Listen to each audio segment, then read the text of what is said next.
Assalamualaikum warahmatullahi wabarakatuh. Mohon izin memperkenalkan diri. Nama saya Salma Faturaini, NIM 0142301016. Program Studi Komunikasi dan Penyiaran Islam semester 5. Nah, di sini saya akan menjawab tugas UAS mata kuliah Epistemologi Komunikasi. Nah, jadi ada 5 soal yang akan saya jawab. Tapi di sini saya tidak akan membacakan soalnya. Jadi saya langsung membacakan jawabannya saja.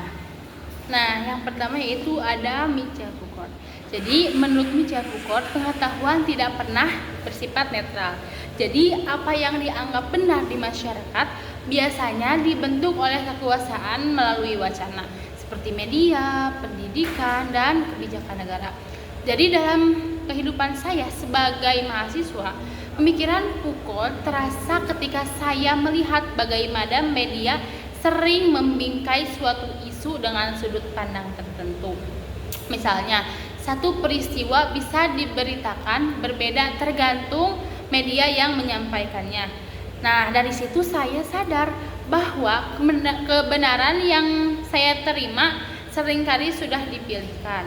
Jadi Foucault membuat saya lebih kritis dan tidak langsung percaya oleh satu sumber saja. Jadi saya terbiasa membandingkan informasi dan mempertanyakan siapa sih yang diuntungkan dari narasi ini. Nah, yang kedua ada Jacques Derrida. Jadi Jacques Derrida itu melalui teori dekonstruksi. Nah, beliau menjelaskan bahwa teks tidak memiliki makna tunggal.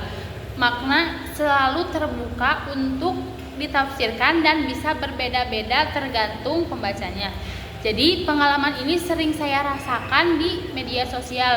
Misalnya ketika saya melihat satu unggahan, caption, atau apapun itu.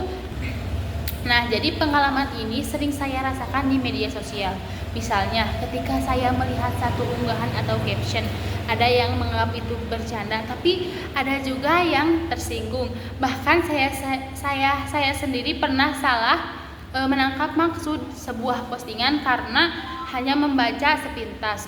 Nah, dari situ saya belajar bahwa pesan di media sosial sangatlah rawan multitafsir.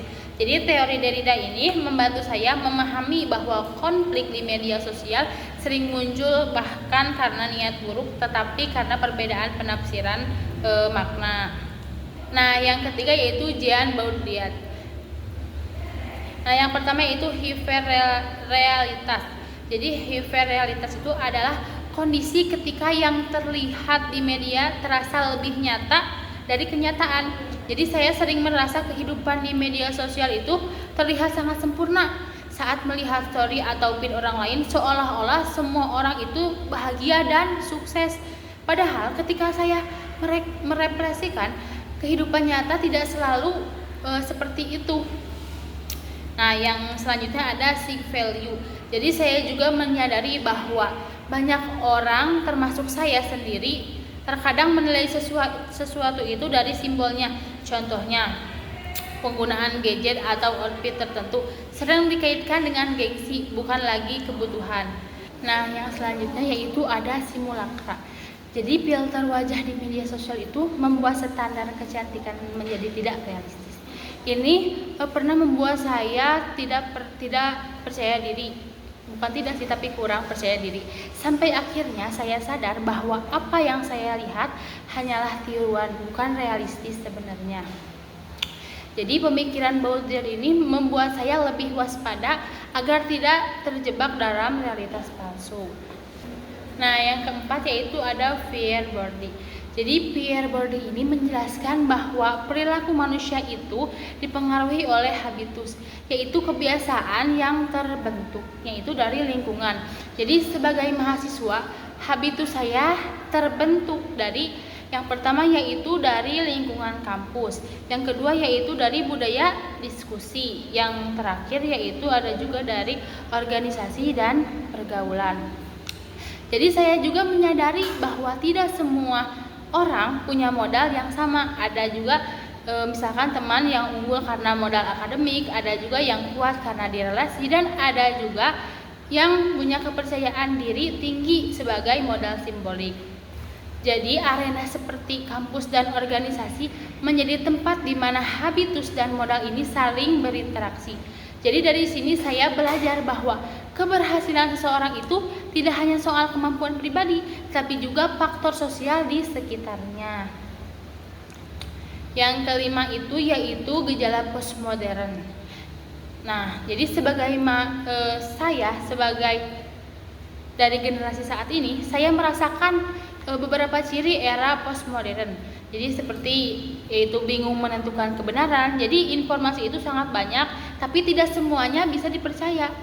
Nah, ada juga dari pencitraan diri. Jadi media sosial itu membuat saya dan orang lain terdorong menampilkan versi terbaik meskipun tidak sesuai dengan realita. Nah, yang selanjutnya yaitu ada nilai yang relatif. Jadi banyak hal yang dianggap benar selama viral atau disepakati banyak orang. Nah, yang selanjutnya yaitu ada lebih simbolik.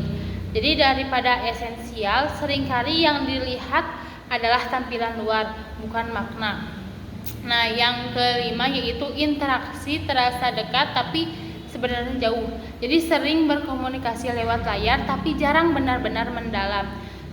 Jadi era postmodern memberi kebebasan, tetapi juga menuntut kita untuk menjadi lebih sadar dan kritis.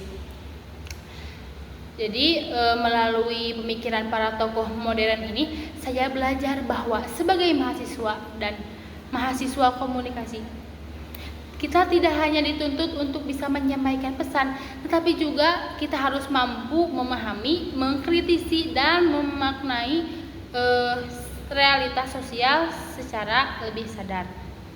Mungkin sekian dari saya, mohon maaf bila terdapat banyak kesalahan. Wassalamualaikum warahmatullahi wabarakatuh.